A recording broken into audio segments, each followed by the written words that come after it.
السلام عليكم ورحمة الله وبركاته. أهل أبجديات الكرام، زي ما أعلنا قبل كده مشروعنا الجديد في أبجديات أونلاين هيكون مشروع للبنات فقط، وهو أبجديات بينك، واللي هيكون الدراسة فيه كاملة للبنات من عمر 12 ل 17 سنة.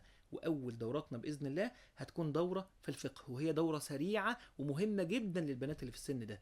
والدورة دي هيتعلموا فيها فقه الطهارة من أول أنواع النجاسات وكيفية التطهر من هذه النجاسات، مرورا بقى على سنن الفطرة وكيفية تطبيقها في حياتهم، الوضوء خطواته موجباته نواقضه ومعاني الوضوء القلبية الإيمانية، وكمان الغسل وسننه وأحكام الحيض والأحكام الخاصة بهذه الفترة. فلو عندك أخت أو عندك بنت، أو أنت شخصيا بنت وفي السن ده، فدي هتكون بإذن الله فرصة كويسة جدا إن احنا نتعلم. عملناها بإذن الله في أجازة نص السنة عشان بناتنا تستغل الأجازة صح، ومع معلمات متخصصات. وزي ما قال النبي صلى الله عليه وسلم: من يريد الله به خيرا يفقهه في الدين. يا رب يعلمنا ويهدينا، ويا رب يعلم بناتنا ويوفقهم لكل خير.